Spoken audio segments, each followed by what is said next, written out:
Saturday, January 21st, 2017. My name is Bill McCamley. I'm a New Mexico representative here in the New Mexico House of Representatives from Las Cruces and Mesilla, and this is your legislative update for the day. Yeah, it's Saturday, but we did a full day of work today talking about what is called solvency, and that's keeping the state afloat budgetarily. Now, why are we here? As we've explained before, the state relies way too much on oil and gas revenues for our budget because we get direct taxes when we sell oil and gas, and the people that work out in the oil field in terms of their income taxes and their gross receipts taxes and that sort of thing rely on the oil and gas industry. So when prices drop, like they have pretty strongly over the past couple of years, unless it hits about $60 a barrel, we're in a tough situation at the state. And right now, it just won't seem to go above $54 a barrel. Remember, every dollar that a barrel of oil costs going up or down affects the state with about $8 million in our budget. And so what does that mean? We're in a fiscal hole of about $80 million right now that we don't have for the rest of this year to pay our bills, to pay our teachers, to pay our cops, to fulfill basic obligations and things like the courts. And we need to get about another $120 and $150 million to get our reserve levels back up to about 3%. If we don't do that, our bond rating, which is our credit rating, will drop, and it will take a lot more money in the future for us to borrow money and cost New Mexicans millions of dollars.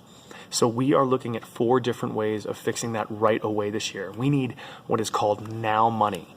You can't raise taxes right now and make up for this because it would take a while to collect them, and we need what we can get right now to fill this hole for the rest of the year.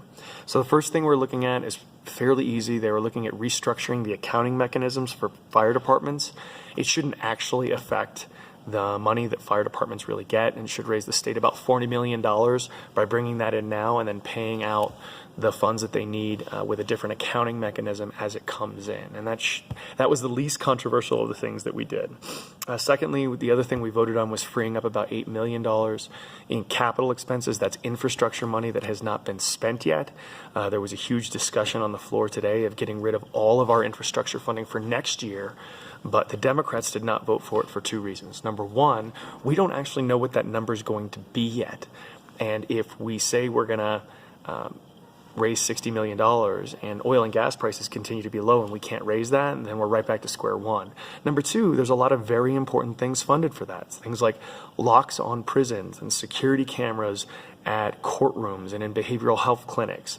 There's $10 million or so set up to pay off a water fund that the federal government has forced us to tribes up here. So there's a lot of things that we as Democrats were not comfortable with in getting rid of all that money right away.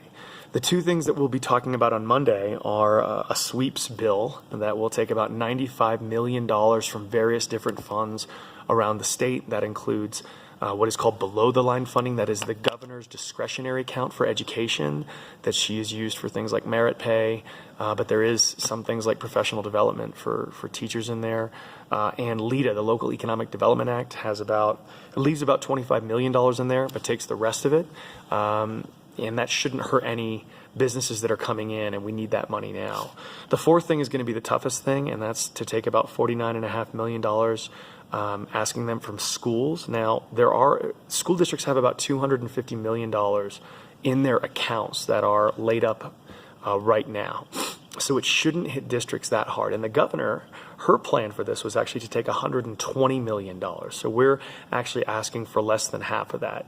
And we plan on voting those on Monday. And we've got to do this as soon as we can, because if the state treasurer knowingly writes a check that the money's not there for, and he knows it, then he can actually go to jail because it's a 4th-degree felony. So my frustration with this is that this whole situation sucks, and that's the technical term. We haven't had any job growth focused on by this governor for 6 years, and because of that, once oil and gas prices went down, it left us in this massive hole. The only thing she's really focused on is crime and punishment issues, and that doesn't solve the job situation. Furthermore, we haven't had any discussion over the last 3 or 4 years on revenue increases for the state that wouldn't hurt us. You can get rid of a giveaway for capital gains that hasn't done anything to help the state economically and raise $50 million. We wouldn't have to cut the schools at all if we did that. We can legalize marijuana and bring in $60 million a year through that. That's getting no discussion at all from the governor. And I just will say this, in the budget for the upcoming year, I will not vote for something that does not ask for some kind of revenue increase and for everybody else to put some skin in the game. Teachers have been taking it for too long. Other state employees have been taking it for too long. And we've got to spread the pain out a little bit as we seek to get out of this mess. So that's pretty much the situation. I appreciate, as always, you watching and listening to this. If you have any questions, comments, or concerns, I'd be happy to answer them. And I look forward to talking with you guys again on Monday. Have a great rest of your weekend, everybody. Bye.